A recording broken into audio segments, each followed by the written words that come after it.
سورت آل عمران کی پہلی 88 یعنی 88 آیات وفد نجران کے بارے میں نازل ہوئی. یہ وفد نجران کا قصہ کیا ہے؟ اس وفد کی آمد اور اس کے ساتھ نبی صلی اللہ علیہ وسلم کی جو گفتگو ہوئی تھی اس کی تفصیل کچھ یوں ملتی ہے. بغوی ایک مفسر ہے، ان کی تفسیر ہے.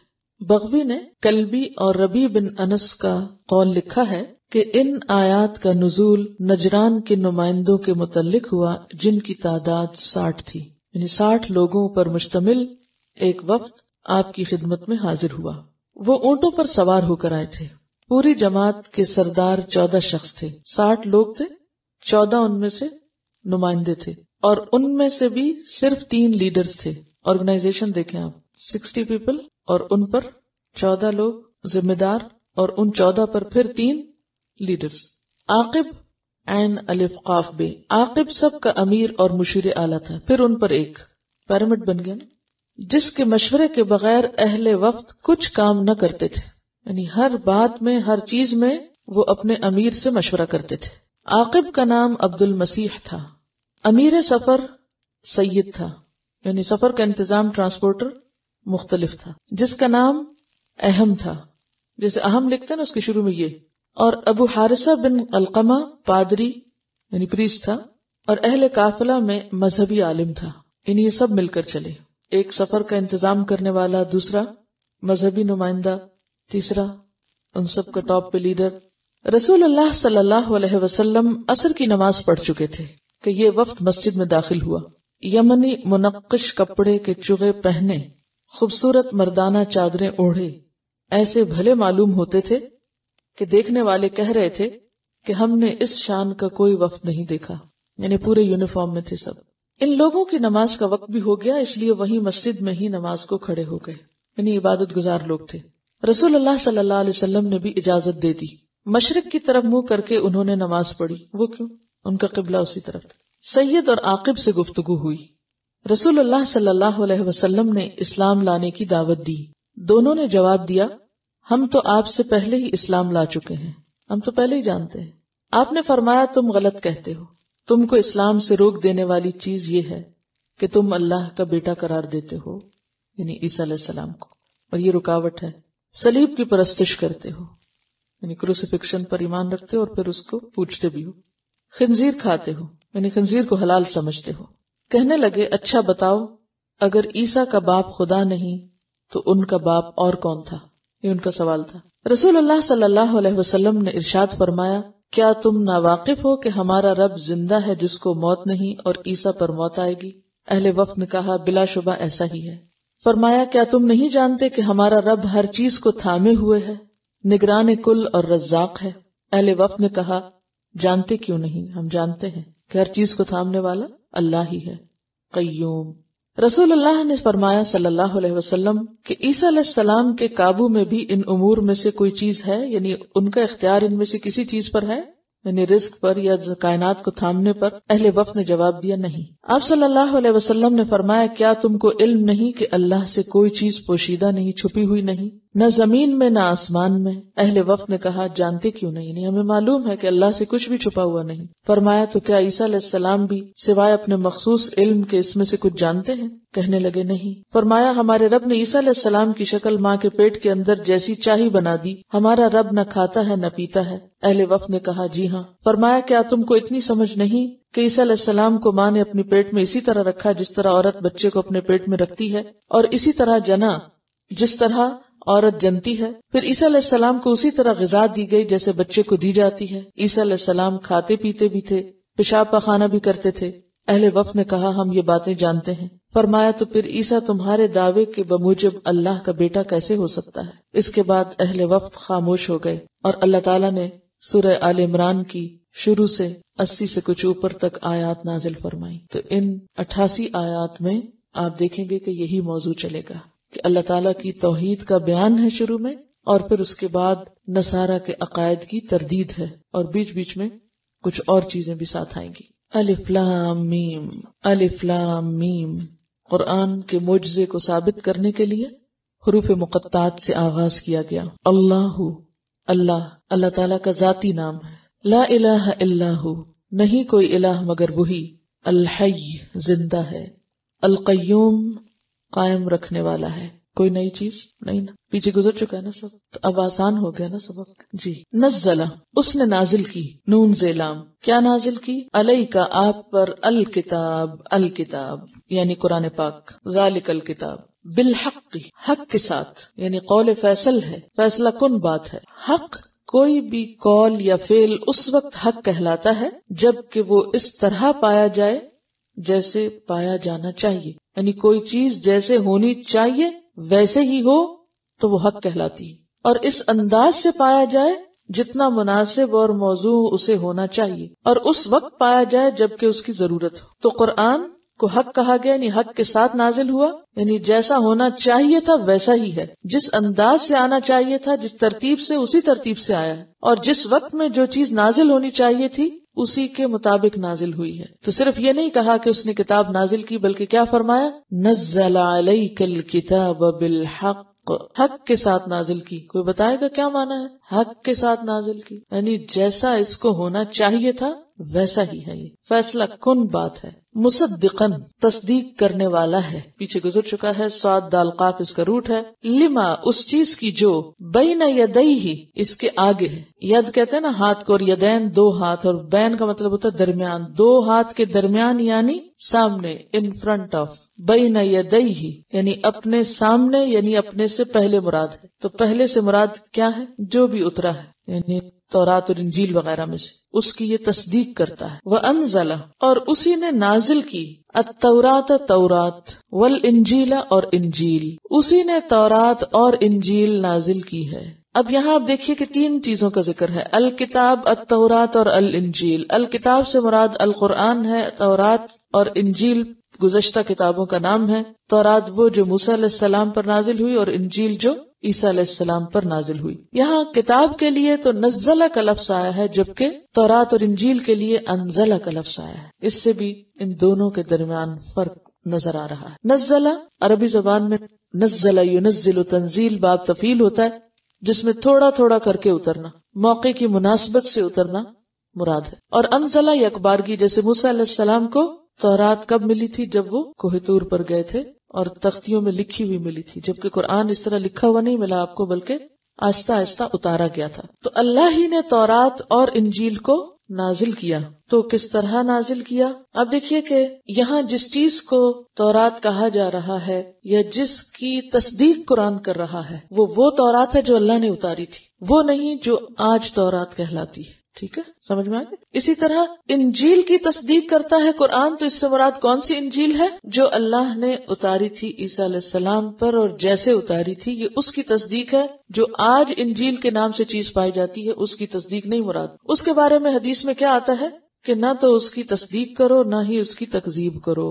اس سے فائدہ تو اٹھایا جا سکتا ہے، اس کو پڑھا جا سکتا ہے، اس کو دیکھا جا سکتا ہے، یعنی کہ کمپیریزن کیا جا سکتا ہے، لیکن ہمیں حکم کیا ہے کہ اس کے بارے میں جو آج تورات اور انجیل پائی جاتی ہے ہم کیا کریں؟ خاموشی اختیار کریں. یہ بھی نہ کہیں کہ یہ جھوٹی ہے اور یہ اللہ کی طرف سے نہیں اتری، اور یہ بھی نہ کہیں کہ یہ اللہ کا کلام ہے.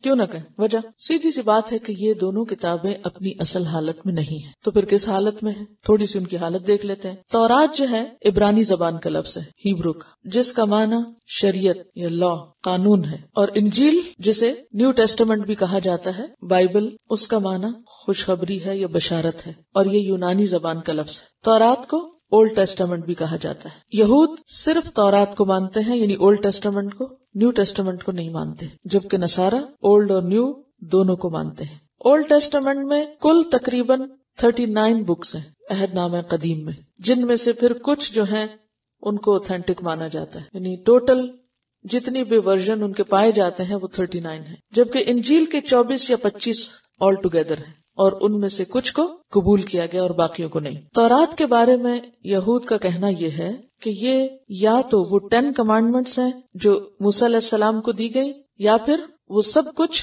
جو موسیٰ علیہ السلام پر اور دیگر انبیاء پر اترا. یعنی یہ دو نظریے پائے جاتے ہیں. یعنی ایک تو یہ کہ تورات کیا ہے، وہ 10 کمانڈمنٹس جو طور سینا پر موسیٰ علیہ السلام کو لکھی ہوئی حالت میں دیے گئے، اور دوسرا صرف وہ نہیں بلکہ باقی دوسرے مواقع پر، دوسرے نبیوں پر یا دوسرے لوگوں پر جو اترے ہیں وہ بھی اس میں شامل ہیں. ریبی ڈیوڈ فیلکن کے مطابق ربائی کون ہوتا ہے؟ یہود کا. دیکھیے کہ ایک تو یہ نا کہ اسلام کا نظریہ کیا کہ تورات کیا ہے، تو وہ تو یہی ہے کہ جو موسیٰ علیہ السلام پر اتری، وہ جو بھی تھا ہم اس کو مانتے ہیں، ہم اس کی تصدیق کرتے ہیں. لیکن چونکہ آج کے دور میں وہ ویسی نہیں رہی، بدل چکی ہے، لہٰذا اب ہمیں یہ دیکھنا پڑے گا کہ وہ خود اپنی کتاب کے بارے میں کیا کہتے ہیں. ٹھیک ہے نا؟ پھر اب ہم نہیں اس پہ حکم لگائیں گے، وہاں سے پوچھیں گے. تو ربی فالکن کہتا ہے کہ تورات بائبل کی پہلی 5 کتابوں پر مشتمل ہے. تورات عبرانی یعنی جو اصل بائبل تھی یا تورات تھی، وہ پہلی 5 کتابوں پر مشتمل ہے. یہ کتابیں سکرولز پر لکھی ہوئی ہیں اور لکڑی کی 2 ڈنڈیوں یا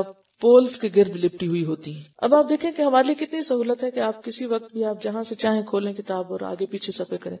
لیکن اس طرح جب وہ سکرول میں بند ہوتی ہے تو اگر آپ پیج 1 پہ جانا چاہیں تو کتنی دیر لگے گی آپ کو سکرول بیک کرنے. جس طرح آپ غلافوں میں بند کرتے ہیں نا، تو یہ لکڑی میں بند کر کے رکھتے ہیں. یہ بتا رہی ہے کہ تقریباً 6 فیٹ لمبے پولز میں اس طرح سکرول کی ہوئی، اور 2-3 لوگ اس کو پکڑ کے کھولتے ہیں اور پھر اس طریقے سے اس کو بڑے بڑی جگہوں پر ظاہر رکھ کے پھر سٹک ہے جس سے پڑھتے ہیں، انگلی نہیں لگا سکتے، سٹک سے پڑھتے ہیں دور سے. تو ربی فالکن کہتا ہے یعنی وہ تورات کس کو کہتے ہیں جو کاغذ 2 پولز کے اوپر راؤنڈ لپٹا ہوا ہوتا ہے، اور اس کو وہ یعنی اس ڈنڈی کے ذریعے اسے کھولتے چلے جاتے ہیں، ہاتھ نہیں لگاتے اور پڑھتے بھی انگلی رکھ کے نہیں ہے بلکہ دور سے سٹک کے ساتھ، کیونکہ مقدس ہے، انتہائی مقدس.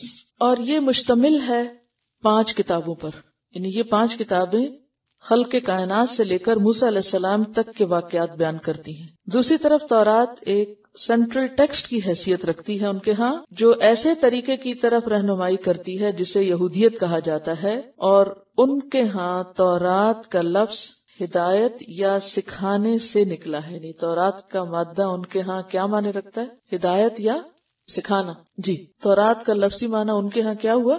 ہدایت یا سکھانا. تو یہود آج کے دور میں تورات کو اپنے لیے کیا حیثیت دیتے ہیں، یہ کیا سمجھتے ہیں کہ یہ ان کی ہدایت کا ذریعہ ہے، جیسے ہم قرآن پاک کے لیے کیا کہتے ہیں؟ ہدی للمتقین، یعنی ٹو ٹیچ یا ٹو گائیڈ. یہ جو 5 کتابیں یعنی تورات 5 کتابوں پر مشتمل ہے، یا اس کے 5 ابواب کہہ لیجئے.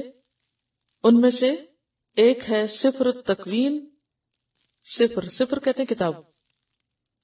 سفر التکوین، سفر الخروج، سفر اللاویین، سفر العدد اور سفر تثنیۃ الاشتراء.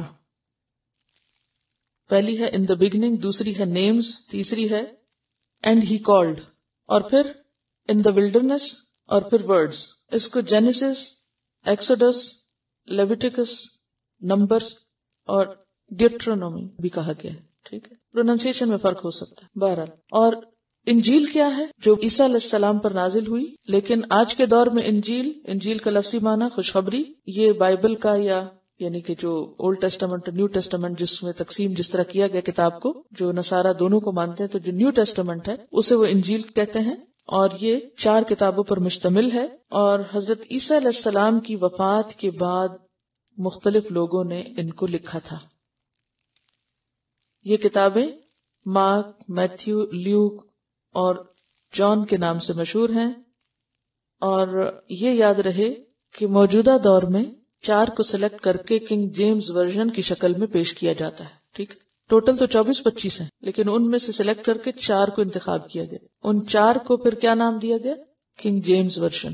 تو گویا خلاصہ کیا ہوا کہ تورات مجموعہ ہے مختلف صحیفوں کا، اور انجیل بھی موجودہ زمانے میں مجموعہ ہے کس کا؟ مختلف صحیفوں کا یا مختلف کتابوں کا، جن کے نام بھی مختلف ہیں، الگ الگ ہیں، اور ان کے مجموعے کو پھر تورات اور انجیل کہا جاتا ہے. اور اس کو وہ new testament and old testament کا نام دیتے ہیں. اولڈ بائبل اور نیو بائبل دونوں پر اطلاق لفظ بائبل کا ہوتا ہے، یعنی دونوں کو بائبل کہا جاتا ہے. اور پھر اس کی آگے تقسیم کیا؟ اولڈ ٹیسٹمنٹ اور نیو ٹیسٹمنٹ. اولڈ ٹیسٹمنٹ سے مراد تورات ہے اور اس کی 5 کتابیں، اور نیو ٹیسٹمنٹ سے مراد انجیل اور اس کی 4 کتابیں، جو پھر کس کے نام سے مشہور ہے؟ King James version. اس میں آپ دیکھیے کہ دونوں کتابوں کے بارے میں کتابوں کے ماننے والے خود اعتراف کرتے ہیں کہ یہ ربانی الفاظ نہیں، یعنی یہ اللہ تعالیٰ کے الفاظ نہیں، بلکہ یہ ڈیوائن انسپریشنز ہیں جو لوگوں کو ملی، جو عیسیٰ علیہ السلام کے ساتھ رہے، اور پھر ان سے انہوں نے آگے روایات کی، اور یہ بعد کے زمانے میں لکھی گئی. نہ تورات حضرت موسیٰ کے زمانے میں لکھی گئی اور نہ ہی انجیل عیسیٰ علیہ السلام کے دور میں لکھی گئی، لہٰذا ان کی اوتھینٹسٹی کی ذمہ داری کوئی بھی نہیں لیتا۔ اور آپ حیران ہوں گے کہ انسائکلوپیڈیا برٹانیکا میں یہ لکھا ہوا ہے کہ بائبل کی جو آتھرشپ ہے یا جو اس کا آتھر ہے وہ انونیمس ہے، نہیں پتا کہ کس نے لکھا ہے، ٹھیک ہے۔ پھر اسی طرح آپ دیکھیں کہ تورات سب سے پہلے 10 صدی قبل مسیح میں لکھی گئی، جبکہ موسیٰ علیہ السلام کا زمانہ 1300 سال قبل مسیح ہے، تو گویا تقریباً 200-300 سال بعد لکھی گئی۔ اور لکھے جانے کے بعد بھی پھر بخت نصر نے بیت المقدس پہ جب حملہ کیا تھا تو اس نے ان کی کتاب جلا ڈالی تھی، بعد میں پھر حافظے سے لکھی گئی تھی، ٹھیک ہے۔ تو اب آپ خود سوچیں کہ وہ کتاب جس کے ماننے والے بھی یہ مانتے ہیں کہ اللہ کی طرف سے جو نازل ہوئے وہ اصل لفظ نہیں ہے، اور پھر یہ کہ وہ پیغمبروں کے زمانے میں لکھی ہوئی نہیں، صدیوں بعد کی لکھی ہوئی، پھر یہ کہ وہ دنیا سے ناپید بھی ہوئی اور پھر دوبارہ حافظے سے لکھی گئی، اور کسی ایک نے نہیں لکھی، کئی ایک نے مل جل کے لکھی۔ تو اب آپ خود سوچئے کہ ان کتابوں میں ہدایت کا کتنا سامان ہو سکتا ہے۔ تو اگر آپ غور کریں تو ان مذاہب کی جو بنیاد ہے وہی کمزور ہے، اوریجنل جو سورسز کسی دین کے ہو سکتے ہیں وہی کمزور ہیں۔ تو جہاں فاؤنڈیشنز ہی کمزور ہوں گی وہاں پر پھر آگے دین کا حال کیا ہوگا۔ لیکن اس کے باوجود آپ دیکھیں کہ جو ماننے والے ہیں وہ محض ایمان کی پختگی کی وجہ سے ان کتابوں کی آگے نشر و اشاعت اور ترویج میں کس طرح سرگرم عمل ہیں کہ انہوں نے دنیا کی ہر زبان میں ان کے ترجمے کر ڈالے اور ہر دروازے پر دینے کے لیے جاتے، جبکہ بھٹکے میں خود پتہ نہیں کہ یہ صحیح بھی ہے یا نہیں۔ لیکن جن لوگوں کے پاس لا ریب فیہ کتاب ہے جس میں کوئی بھی شک نہیں، نبی صلی اللہ علیہ وسلم کے زمانے میں لکھی گئی، اور پھر شروع میں پہلے دن کا لیکچر اگر آپ کو یاد ہو تو میں نے آپ کو بتایا تھا کہ کس طرح کس چیز پہ لکھی گئی اور کس طرح پھر بعد میں اس کی تدوین ہوئی، اور پھر کس طرح اس کو ایک جلد کی شکل میں لایا گیا، اور کس طرح اس کے نسخے بنے، اور کس طرح پھر اس کے اوپر اعراب لگائے گئے اور ڈبل چیک کر کے اس کی اوتھینٹسٹی کو ثابت کیا گیا، کس طرح حافظوں میں محفوظ رہی، کس طرح لکھی ہوئی حالت میں محفوظ رہی۔ 1400 سال سے اس میں کوئی تبدیلی نہیں ہو سکی، اس کی وجہ سے زبان محفوظ ہوئی۔ تو نزل علیک الکتاب بالحق کا پھر یہی مطلب ہے، اور مصدقا لما بین یدیہ من التوراۃ والانجیل بھی اسی زمرے میں آتی ہے۔ آپ دیکھیے کہ جو کنگ جیمز ورژن ہے اس کا پریفیس اگر آپ پڑھیں تو اس میں یہ عبارت لکھی ہوئی ہے، مختصر ترجمہ ہے اس کا۔ یہ کنگ جیمز ورژن جس کو اب وہ ایک طرح سے فائنل مانتے ہیں، انجیل کی تمام کتب عیسیٰ علیہ السلام کے طویل عرصے بعد لکھی گئی اور لوگوں نے لکھی، یعنی یہ خود کہتے ہیں کہ یہ لوگوں کی لکھی ہوئی ہیں جنہوں نے صرف عیسیٰ علیہ السلام کے بارے میں سنا ہوا تھا، دیکھا ہوا بھی نہیں تھا۔ سب سے پہلی کتاب جو کہ مارک کہلاتی ہے تقریباً 65 to 70 AD میں لکھی گئی، جبکہ آخری جان جو ہے 90 to 100 AD میں لکھی گئی۔ چونکہ نصرانیت کو یعنی عیسائیت کو شروع ہی سے بہت مخالفت کا سامنا کرنا پڑا، تو اصل نص یعنی اوریجنل ٹیکسٹ تخریب کا شکار ہوئی، اور ہر کتاب کسی خاص گروہ کے لیے لکھی گئی، جس کی وجہ سے بائبل کے اوور آل کانٹینٹ میں کافی اختلاف پایا جاتا ہے۔ پتہ نہیں کو بات سمجھ آئی کہ نہیں آئی؟ اپنی طرف سے تو میں نے بہت ہی آہستہ بولا ہے۔ یہ کہتی ہیں کہ 2-3 دروازوں کے اندر بند ہوتی ہے، ایک کھولتے ہیں، دوسرا کھولتے ہیں، پھر تیسرا کھولتے ہیں، پھر اس کے اندر سے نکالتے ہیں، مخصوص قسم کے لوگ آگے جاتے ہیں، پھر وہ وہاں سے اکٹھے مل کے اٹھا کے پھر اس کو رکھتے ہیں، پھر اس کو کھولتے ہیں، پورے سینیگوگ کا چکر لگاتے ہیں، پھر اس کے بعد اس کو کھولا جاتا ہے۔ یعنی کہ وہ خاص مخصوص قسم کا نسخہ کھولا ہوگا جو اتنا بڑا تھا، ورنہ نارمل سائز میں بھی ہوتے ہوں گے۔ یہ کہہ رہی ہیں کہ انہوں نے یہ سین دیکھا ہے کہ کس طرح ربائی اس کو اٹھا کر اپنے کندھے پر سارے سینیگوگ کا چکر لگاتے ہیں، لوگ اس کو پھر ٹچ کرتے ہیں، لیکن کھولتے مخصوص لوگ ہی ہیں، اور پھر اس کو ایک خاص سٹک کے ساتھ اس کو پڑھا جاتا ہے، اور جبکہ یہ پتا بھی ہے کہ وہ اصل چیز بھی نہیں ہے کہ جو موسیٰ علیہ السلام پر نازل ہوئی۔ نہیں، بک کی شیپ میں تو ہے ہی، لیکن اس کو اوریجنلی جس طرح سمجھتے ہیں مقدس کتاب کے طور پر، ویسے تو یہ اویلیبل تو ہے، اب تو اویلیبل ہے، لیکن پہلے زمانے میں عوام کو اویلیبل نہیں تھی یہ کتاب۔ قرآن پاک میں پہلے پارے میں آپ نے پڑھا نا کہ وَمِنْهُمْ أُمِّيُّونَ لَا يَعْلَمُونَ الْكِتَابَ، اور زیادہ سے زیادہ جو کرٹیسائز کیا گیا تھا وہ ان کے احبار اور رہبان اور ان کے علماء کو کیا گیا تھا، کیونکہ وہی کتاب جانتے تھے۔ اسی لیے تو آپ دیکھیں کہ قرآن پاک میں جب آئے گا نا کہ ما کنت تدری مل کتاب، آپ نہیں جانتے تھے کتاب کیا ہوتی ہے، تو بہت سی ایسی باتیں جو تورات میں اسی طرح بند تھیں، مخصوص لوگوں کو علم تھی، وہ وحی کے ذریعے نبی صلی اللہ علیہ وسلم پر نازل ہوئی، اور جس سے ان کو یقین ہو گیا کہ واقعی یہ پیغمبر ہے۔ اسی لیے قرآن نے فرمایا کہ یعرفونہ کما یعرفون ابناءہم، بالکل یقینی بات ہے ان کے نزدیک کہ یہ باتیں تو ہمارے پاس کتابوں میں بند پڑی ہیں، کسی کو خبر نہیں، عوام کو بھی نہیں پتا۔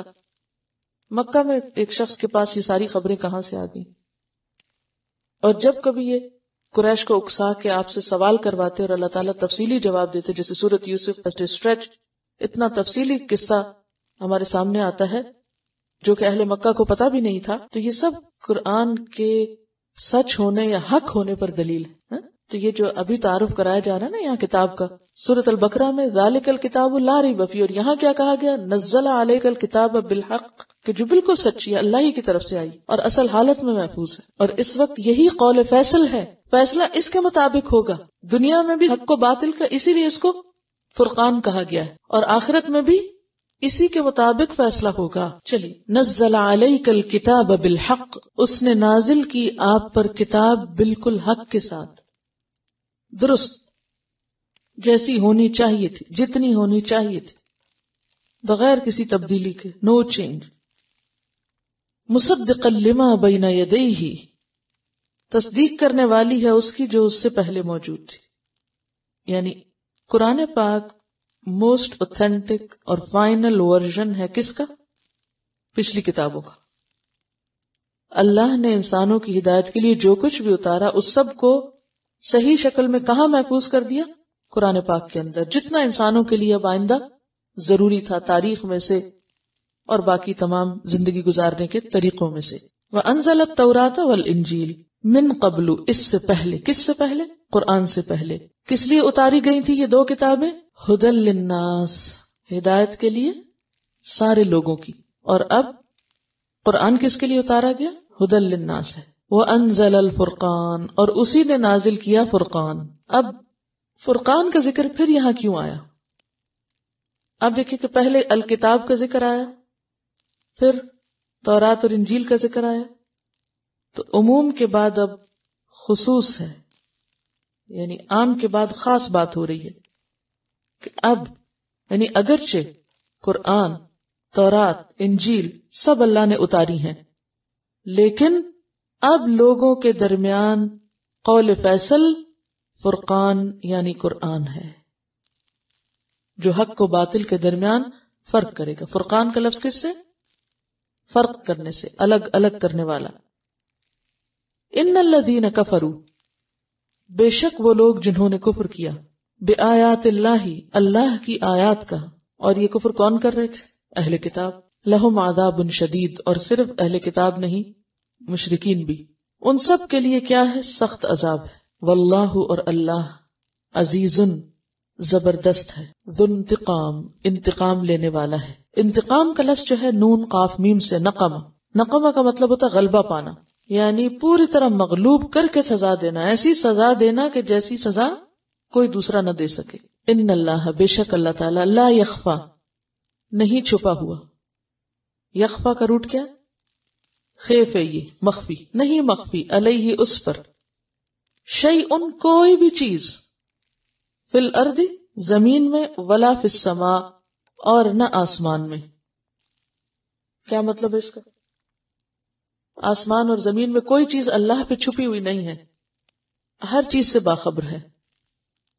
اگر آپ سورۃ طٰہٰ کے شروع میں دیکھیں تو اللہ تعالیٰ بہت زبردست طریقے سے اس حقیقت کو واضح کرتے ہیں۔ لہو ما فی السماوات وما فی الارض وما بینہما وما تحت الثری، آسمان و زمین میں جو کچھ ہے اور جو ان کے درمیان ہے اسی کا ہے، اور جو گیلی مٹی کے نیچے ہے۔ وَإِن تَجْهَرْ بِالْقَوْلِ فَإِنَّهُ يَعْلَمُ السِّرَّ وَأَخْفَى، اگر تم بات اونچی آواز سے کرو تو وہ تو جانتا ہے چھپا ہوا بھی اور اس سے بھی مخفی تر، یعنی نہ صرف یہ کہ چیزیں بلکہ آوازیں، باتیں، نہ صرف یہ کہ بات اور بول بلکہ دل کے خیالات بھی۔ تو لا یخفی علیہ شیء، اس پہ کچھ بھی پوشیدہ نہیں، کچھ چھپا ہوا نہیں۔ هو الذی، وہ اللہ وہ ذات ہے، یصورکم، جو صورت بناتا ہے تمہاری. یصورو کا روٹ ہے صاد واو رے، سور. لفظی معنی ہوتا ہے مائل ہونا. سور کو سور کیوں کہا جاتا ہے معلوم ہے آپ کو؟ جب سور پونکا جائے گا تو سب لوگ اس آواز کے پیچھے جائیں گے. ٹھیک ہے. پھر آپ دیکھیے کہ سور کا لفظ تیسرے پارے کے شروع میں بھی گزرا ہے. اس کے روٹ سے ایک کیا، ابراہیم علیہ السلام کو جو پرندے ذبح کرنے کے لیے کہا گیا تھا، فسرہن، کیا ترجمہ کیا تھا آپ نے؟ مائل کر لو ان کو. ٹھیک ہے. تو سور کا لفظی معنی ہوتا ہے مائل کرنا. تو صورت کہتے ہیں تصویر کو. تصویر بھی انسان کو ہمیشہ کیا کرتی ہے؟ اپنی طرف مائل کرتی. یعنی تصویروں میں بھی کیا ہوتی ہے؟ ایک اٹریکشن ہوتی، آپ اس کی طرف مائل ہوتے. کہیں کوئی تصویر لگی ہو تو آپ دیکھے بغیر نہیں گزریں گے. یعنی یہ لکھی ہوئی چیزیں آپ دیکھے بغیر گزر جائیں گے، لیکن اگر کوئی تصویر لگی ہوگی تو فوراً آپ مائل ہوں گے. اور رحم کے اندر اللہ تصویر بناتا ہے، تمہاری شکل بناتا ہے. کبھی غور کریں، اپنے آپ کو دیکھیں. خیر انسان اپنے آپ کو تو دیکھ ہی نہیں سکتا. ایک دوسرے کی شکل دیکھیے ذرا، ایکٹیویٹی کریں، دیکھیں ایک دوسرے کی شکل. کیوں شرما رہے ہیں؟ کبھی نہیں دیکھا گیا. یہ سب تصویریں کہاں بنی ہیں؟ ذرا سوچے. 3 پردوں کے اندر اندھیرے میں یہاں اللہ تعالیٰ کی کمال قدرت بتائی جا رہی. میں نے اس ویک میں اپنی اینک کا نمبر بدلا. آپ یقین کریں کل میں گھر جا کے لکھ رہی تھی، میں نے اتنے لفظوں کو لکھنے میں غلطی کی کیونکہ اینگل ٹھیک نہیں بیٹھ رہا تھا. لکھتی کچھ تھی، لکھا کچھ جاتا تھا. تو میں سوچ رہی تھی کہ ابھی تو میں دیکھ رہی ہوں، صرف اس کا نمبر بدلا ہے اور میرے لکھنے کی سپیڈ پہ فرق پڑ گیا ہے. آپ اس کو تجربہ یوں کریں جیسے آپ آنکھ بند کر کے لکھتے ہیں. کیسے لکھ سکیں گے؟ لکھ سکتے ہیں؟ آپ کو سمجھ نہیں آئے گی آپ نے کیا کرا. چلیے آنکھ نہیں بند کریں، کسی اندھیرے کمرے میں بیٹھ کے لکھیں. لکھ سکیں گے؟ لکھ نہیں سکتے. تصویر بنانا تو دور کی بات. پھر آپ دیکھیے ماں کے پیٹ میں کون سی جگہ ہے وہ جہاں اللہ تعالیٰ نے یہ ساری آپ کی شکلیں بنائی ہیں، اور ایک سے ایک خوبصورت، اور کتنی متناسب، کتنا اس میں بیلنس. حتیٰ کہ بھویں اور پلکیں جو ہے ان کا سائز، یعنی ہمارے چہرے پہ ہر چیز جوڑا جوڑا ہے نا، ایک طرح سے آدھا آدھا. کس طرح کانوں کو آپ دیکھیے، ہاتھوں کو دیکھیے، صرف چہرے کی شکل نہیں، ہاتھوں کو آپ دیکھیے، ان کا سائز آپ دیکھیے، ناخنوں کا سائز دیکھیے، پاؤں دیکھیے، ٹانگیں، سارے جسم آدھا آدھا. کتنا بیلنس. کبھی چلتے ہوئے آپ نے غور کیا کتنے زبردست طریقے سے، کتنے خوبصورت طریقے سے آپ اپنا بیلنس قائم رکھتے ہیں. وہ نہ 2 لکڑیوں کو آپ اسی طرح 2 پاؤں لگا کے چلائیں تو صحیح طرح، کتنی دفعہ گرے. اور پھر آپ دیکھیں اس میں صرف یہ نہیں کہ ڈھانچہ بنا دیا اور باہر شکل. انسان تو کوئی پینٹنگ بناتا تو زیادہ زیادہ کیا کرتا ہے؟ کاغذ کے اوپر کچھ چیزیں کھینچ دی، یا یہ کہ کوئی پتھر لکڑی لے کے اس کو کچھ تراش دیا، اندر خاک بھی نہیں ہوتی، کچھ بھی نہیں ہوتا اندر. ہماری صرف باہر سے نہیں، جو اندر کی ڈیزائننگ ہے.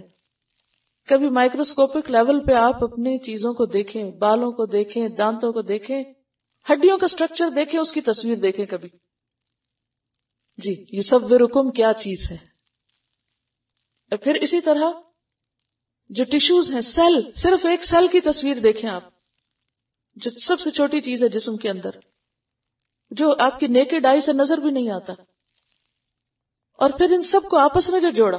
اور پھر کبھی آپ دیکھیں کہ انسان کے سینے کے اندر، یہ پیٹ کے اندر جو کچھ رکھا، کتنی زبردست طریقے سے پیکنگ کر کے، یہ نہیں کہ ہلنے کو چھوڑ دیا. اور پھر ان کو کس طرح، یعنی انٹسٹائن کو آپ دیکھیں، اور پھر لیور کو، اور پھر ہارٹ کو، لنگز کو، ہر چیز کو ایک چھوٹی سی جگہ پر کس طرح سارے فنکشنز کو پیک کر دیا.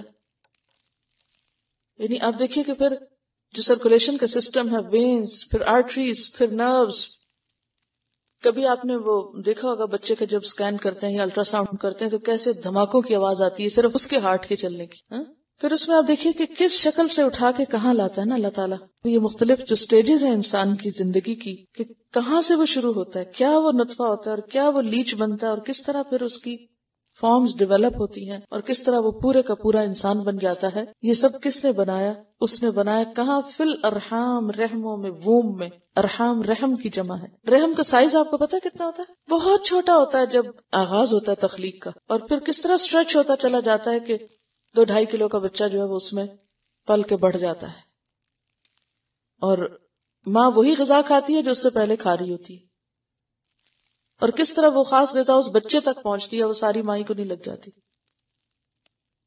تو هو الذی یصورکم فی الارحام کیف یشاء، کیف یشاء، جیسے اس نے چاہا، جس طرح چاہا بنایا. کوئی اختیار نہیں کسی کو بھی، نہ ماں کو، نہ باپ کو، نہ اور رشتہ داروں کو، نہ بڑوں کو، نہ چھوٹوں کو، کہ اپنی مرضی سے کچھ بنا سکے. کیف یشاء، چاہا تو خوبصورت بنا دیا، چاہا تو بدصورت، کسی کو کالا، کسی کو گورا، کسی کو لمبا، کسی کو چھوٹا، کسی کو موٹا، کسی کو پتلا، کسی کو کیسا، کسی کو خوش قسمت، کسی کو بد قسمت، کسی کو لمبی عمر دے کے، کسی کو چھوٹی عمر دے کے، جیسے چاہا بنایا. ٹوٹل کمال ہے اللہ کا، پوری قدرت اس کی. لا الہ الا ہو، اس کے سوا کوئی الہ نہیں. العزیز، زبردست ہے. الحکیم، بہت حکمت والا ہے. هو الذی، یہ وہ اللہ ہے جس کے یہ کام ہے. القیوم کو اگر آپ پیچھے وہ ساری آیت الکرسی کی تفسیر لے آئیں، کیونکہ یہ آیات توحید پر ہیں اللہ تعالیٰ کی، کیونکہ نصارہ کو توحید کی دعوت دی جا رہی کہ دیکھو عیسیٰ علیہ السلام الہ نہیں ہے، جو الہ ہے اس کے کارنامے دیکھو. تو یہ وہی ہے انزل علیک الکتاب، جس نے آپ پر کتاب اتاری. منہ، اس میں سے آیات، کچھ آیات، محکمات، محکمات ہے. محکمات، محکمتن کی جمع ہے. آیتن محکمتن، محکم کا لفظ جو ہے ہا کاف میم سے ہے. محکم کہتے ہیں کسی چیز کی ساخت کو پکا کرنا، مضبوط کرنا، مضبوط بنانا. اور مراد اس سے کیا ہے؟ وہ آیات جن کا معنی اور مفہوم واضح ہے، بین ہے، ہر شبے سے بالا ہے. جیسے معروف دنیا کے تاریخی واقعات ہیں، کائنات کی نشانیاں ہیں. اور آیات میں اگر محکمات آپ دیکھیں تو جیسے وَقَضَىٰ رَبُّكَ أَلَّا تَعْبُدُوا إِلَّا إِيَّاهُ یا الحمد للہ رب العالمین. تو ایسی آیات جن کا معنی بالکل واضح ہے، کوئی اس میں جھول نہیں، کوئی سمجھنے میں مشکل نہیں. ہن ام الکتاب، وہ کتاب کی اصل ہے، یعنی ہدایت کا ذریعہ وہ آیات ہیں. کس کو کہتے ہیں؟ ماں کو. اصل میں اصل کو کہتے ہیں، کسی چیز کی اصل. تو ام الکتاب یعنی کتاب کا اصل حصہ وہ ہے. وَأُخَرُ، اور کچھ دوسری متشابہات، متشابہات ہیں. اور متشابہات کس کو کہتے ہیں؟ متشابہات کا لفظ ہے شین بے ہے سے پیچھے گزر چکا. وَأُتُوا بِهِ متشابہات، کیا معنی پڑا تھا؟ باہم ملتے جلتے.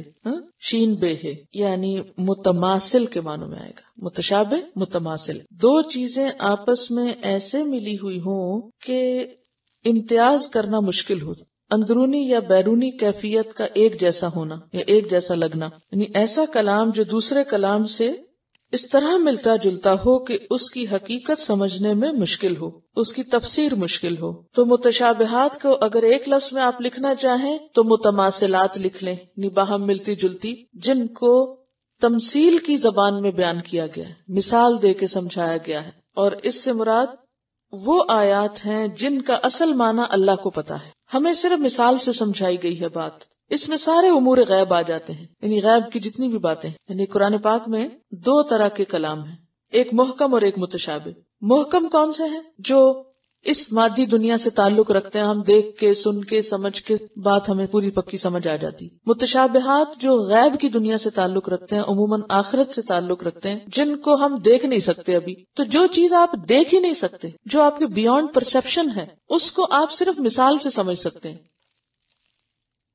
اب وہ ایک مماثلت تو ہے دونوں میں، لیکن آپ اس سے واضح حقیقت نہیں جان سکتے کہ اس کی اصل کیا ہے.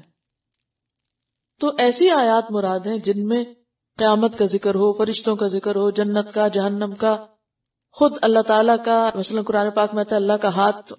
اب اللہ کا ہاتھ کیسے ہے کوئی نہیں جانتا. تو ہاتھ کیوں کہا گیا؟ کیونکہ انسان ہاتھ سے ایک تھوڑا سا ایک تصور قائم کر لیتا ہے کہ ہاتھ قدرت اور طاقت کی علامت ہے، لیکن اصل ہاتھ کسی نے نہیں دیکھا. تو کچھ آیات ایسی ہیں کہ جو انسان کو سمجھ نہیں آ سکتی، کیونکہ وہ اس کی معلوم دنیا میں نہیں پائی جاتی، کیونکہ وہ ان چیزوں کے بارے میں ہے جو اس کی معلوم دنیا میں پائی نہیں جاتی. ٹھیک ہے، سمجھ آئی؟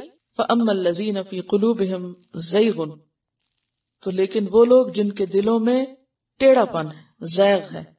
زیغ کیا چیز ہوتی ہے؟ زیغ کا جو لفظ ہے اس کا لفظی معنی ہوتا ہے جھکنا یا مائل ہونا، ٹیڑھا پن. مثلا آپ دیکھیں یہ قلم ہے میرے ہاتھ میں، اگر یہ بالکل سیدھا کہیں جما دیا جائے تو اس کو کہتے ہیں راسخ ہونا. راسخ جم گیا سیدھا. اور اگر یہ جمع ہوا نہیں تو یوں ہو رہا ہے، تو یہ کیا ہے؟ ٹیڑھا ہو رہا ہے. تو زیغ کا لفظی معنی کیا ہوتا ہے؟ جھکنا، ٹیڑھا ہونا، مائل ہونا، گرنا. پھر انجام کیا ہوگا ٹیڑھا ہونے والے کا؟ گرنا. اور راسخ کیا ہے؟ جمع ہوا مستقیم سیدھا. تو فَأَمَّا الَّذِينَ فِي قُلُوبِهِمْ زَيْغٌ، تو جن لوگوں کے دلوں میں ٹیڑھا پن ہے، فَيَتَّبِعُونَ، تو وہ کیا کرتے ہیں؟ پیچھے لگ جاتے ہیں. اتباع کا کیا معنی ہوتا ہے؟ پیچھے لگنا. کس کے؟ ما تشابہ منہ، جو اس میں ملتا جلتا ہے، یعنی متشابہ ہے. کس لیے؟ ابتغاء، چاہنے کے لیے. الفتنہ، فتنہ، فتنہ پرداز لوگ متشابہ آیات کے پیچھے پڑتے ہیں. وابتغاء، اور جستجو کرنے کے لیے.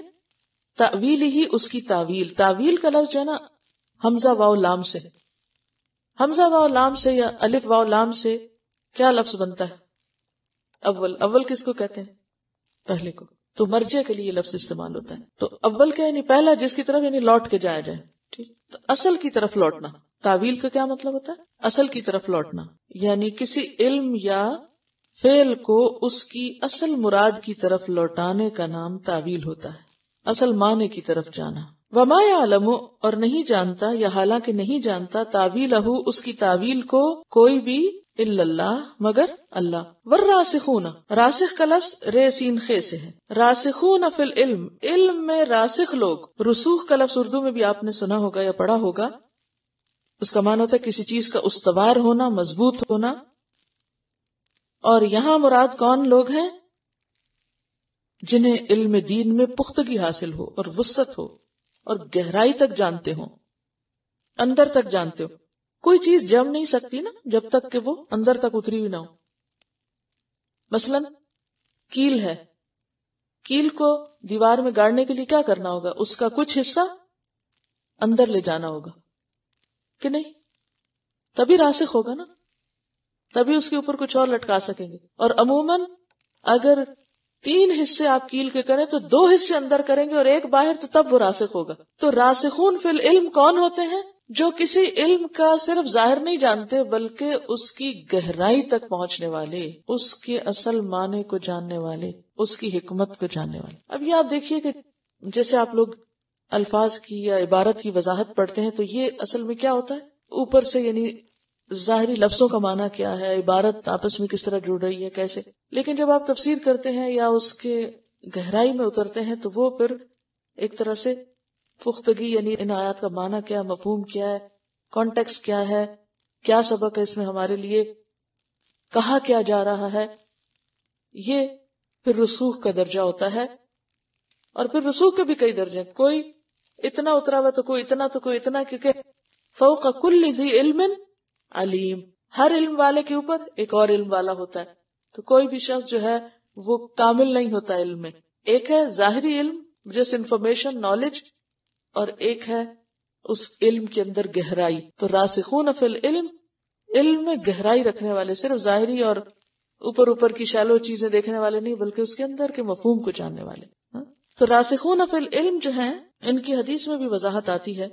انشاءاللہ تفسیر میں آپ کو بتاؤں گی کہ کون لوگ ہوتے ہیں راسخون فی العلم، کیونکہ آپ صلی اللہ علیہ وسلم سے ان کے بارے میں پوچھا گیا کہ کون ہے راسخون فی العلم. آپ نے فرمایا من برت یمینہ وصدق لسانہ واستقام قلبہ وعف بطنہ وفرجہ فذلک من الراسخین فی العلم. کون ہے یہ لوگ؟ من برت یمینہ، کہ جو جھوٹی قسم نہیں کھاتے، اپنے قسموں کو پورا کرنے والے ہوتے ہیں، جھوٹ نہیں بولتے، جن کی زبان سچی ہوتی ہے، یعنی صدق لسانہ.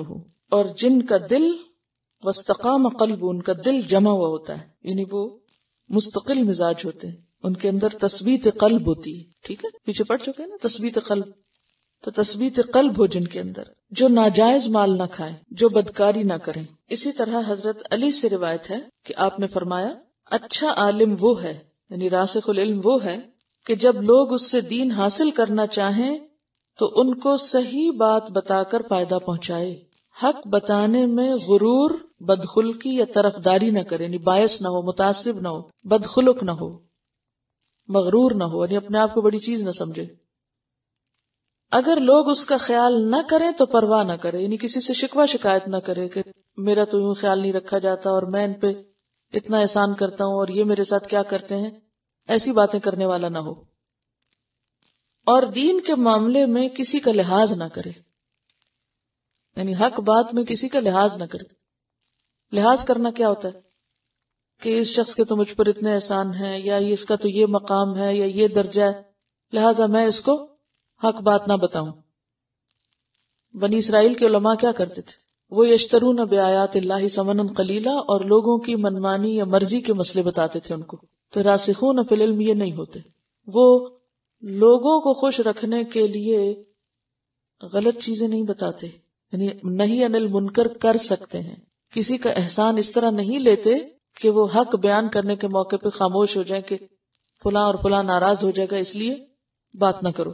اور اس خیال میں نہ ہو کہ کوئی میری تعظیم یا خاطرداری یا آؤ بھگت کرے. کیا مطلب ہے اس کا؟ لوگوں سے رسپیکٹ ڈیمانڈ نہ کرے، آؤ بھگت اور عزت ڈیمانڈ نہ کرے، بلکہ صرف اللہ پہ بھروسہ رکھنے والا ہو اور اس کی کوئی پرواہ رکھنے والا ہو، یعنی اس بات کی فکر نہ کرے کہ کوئی اس کی پرواہ نہیں کرتا. تو کیا کیریکٹر سامنے آ رہا ہے پھر؟ راسخون فی العلم کون ہوئے؟ سچے، بے لوث، مخلص اور لالچ سے مبرہ اور حق بات کہنے والے اور جمے ہوئے، اپنی ذات سے بالا اور تعصب سے خالی، اور چیزوں کو جیسی وہ ہیں ویسے ہی دیکھنے والے، اور جمے ہوئے اپنے موقف پر، مغرور نہیں، بدخلق نہیں. ٹھیک ہے.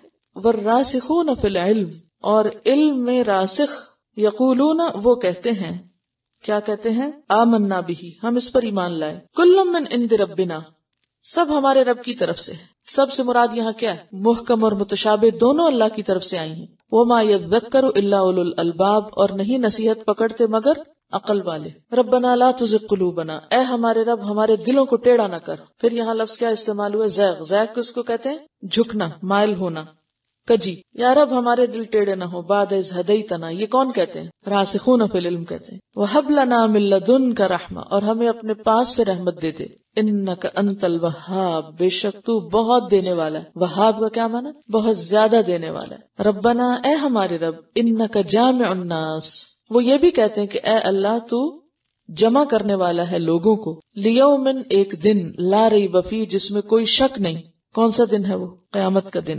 ان اللہ، بے شک اللہ، لا یخلف المیعاد، نہیں خلاف کرنے والا میعاد کو. میعاد کہتے ہیں وعدے کو، یعنی وعدے کا وقت، وعدے کی جگہ یا وقت. ان الذین کفروا، بے شک وہ لوگ جنہوں نے کفر کیا، لن تغنیا، ہرگز کام نہ آئیں گے، انہم ان کو، اموالہم ان کے مال، ولا اولادہم اور نہ ان کی اولادیں، من اللہ اللہ سے، شیئا کچھ بھی، واولئک اور یہی لوگ، ہم وقود النار، وہ آگ کا ایندھن ہے. وقود پڑھ چکے ہیں پیچھے، کہاں؟ وقودها الناس والحجارہ. اب آپ دیکھیے کہ وہی چیزیں بہت سی ریپیٹ ہوں گی، اس میں ہارڈلی کوئی نیا لفظ ہے. آپ دیکھ رہے ہیں کہ پیچھے اکثر چیزیں گزر چکی ہیں. کدأب آل فرعون، مانند حالت آل فرعون کے. دأب کہتے ہیں وہ راستہ یا طریقہ جس پہ مسلسل چلا جائے. تو جس چیز پہ مسلسل آپ چلے وہ کیا بن جاتی ہے؟ عادت ہو جاتی ہے نا. عادت کس کو کہتے ہیں؟ عادت کس طرح ڈیولپ ہوتی؟ ریپیٹیشن سے. ان کی حالت آل فرعون کی حالت کی طرح ہے. والذین من قبلہم، اور ان کی طرح جو ان سے پہلے تھے. وہ کون تھے؟ قوم نوح، قوم عاد، سمود، قوم لوط، قوم شعیب. کذبوا بآیاتنا، ان سب نے ہماری آیتیں جھٹلائی تھیں، آج یہ بھی جھٹلا رہے ہیں. فأخذہم اللہ بذنوبہم، ان سب کو اللہ نے پکڑا تھا ان کے گناہوں کی وجہ سے. ذنوب کس کی جمع ہے؟ ذنب کی. واللہ شدید العقاب، اور اللہ سخت سزا دینے والا. عقاب کیا ہے؟ عقاب کس سے نکلا؟ عین قاف بے. عقاب یعنی جو چیز پیچھے آئے، عقبیڑی کو کہتے ہیں، یعنی وہ سزا جو انسان کے برے اعمال کی وجہ سے ہوتی ہے اس کو. قل للذین، کہہ دیجئے ان لوگوں کو، کفروا جنہوں نے کفر کیا، کیا کہہ دیجئے؟ ستغلبون، ان قریب تم مغلوب کیے جاؤ گے. تغلبون، غین لام بے، مغلوب. وتحشرون، اور تم اکٹھے کیے جاؤ گے. ہے شین رے، حشر. حشر کس کو کہتے ہیں؟ اٹھا کے اکٹھا کرنا. الی جہنم، جہنم کی طرف. وبئس المہاد، اور وہ بہت برا مہاد ہے. مہاد پڑھ چکے ہیں آپ؟ کس سے نکلتا ہے مہاد؟ میم ہے دال سے. مہد، مہد کس کو کہتے ہیں؟ بچھونے کو. اور بچھونے پہ کیا ہوتا ہے؟ لیٹا جاتا ہے نا. تو وہ ان کے لیٹنے کی، آرام کرنے کی، رہنے کی جگہ ہے. قد کان لکم، تحقیق ہے تمہارے لیے، آیتن ایک نشانی. کس چیز میں؟ فی فئتین، دو گروہوں میں. فئہ کس کو کہتے ہیں؟ گروہ کو. فئہ کا لفظ جو ہے نا، فے ان سے ہے. فے یہ حمزہ. فے کہتے ہیں لوٹنا. تو گروہ کو فئہ کیوں کہا گیا؟ لوٹنے والا. وہ کیا کرتے ہیں گروہ؟ دیکھیے گروہ گروپ کو کہتے ہیں نا، تو اس کا روٹ ہے فے یہ حمزہ نہیں، لوٹ کے آنا. کیونکہ گروہ میں جو لوگ ایک جگہ ہوتے ہیں نا، وہ سارے ایک دوسرے کی طرف لوٹتے ہیں. مثلا ایز اے گروپ آپ کہیں جاتے ہیں تو پھر کیا کرتے ہیں؟ سب اکٹھے ہو جاتے ہیں نا، کہ نہیں؟ پلٹ پلٹ کے ایک دوسرے کی طرف آتے ہیں، یعنی ان میں لوٹنا ہوتا ہے.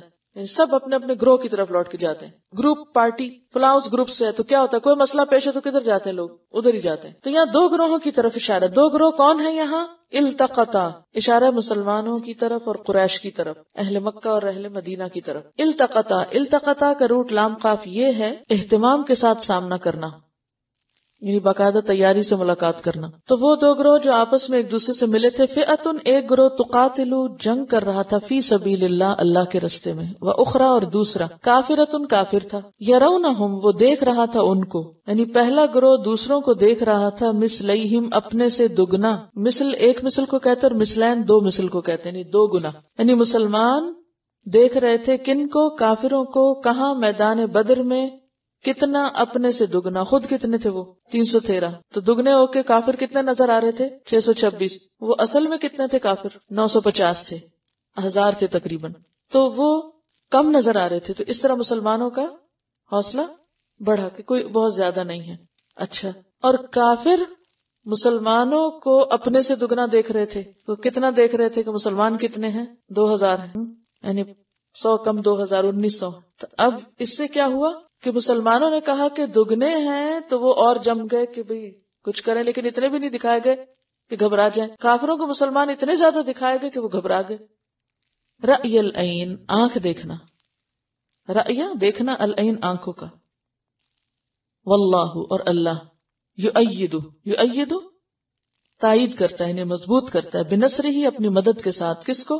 من یشاء جس کو وہ چاہتا ہے. ان فی ذالک بے شک اس میں, کس میں؟ اس واقع میں کیا ہے؟ لعبرتن البتہ ایک عبرت. عبرت کس کو کہتے ہیں؟ عین بیرے اس کا روٹ ہے. عبرہ کا مطلب ہوتا ہے عبور کرنا, پار کرنا, ایک حقیقت سے دوسری حقیقت کی طرف جانا. تو اس میں عبرت ہے, یعنی ایک سبق ہے. کس کے لیے؟ لأولی الابصار, آنکھوں والوں کے لیے. ابصار بصر سے, یعنی جن کی آنکھیں ہیں ان کے لیے اس میں بہت بڑا سبق ہے. چلیے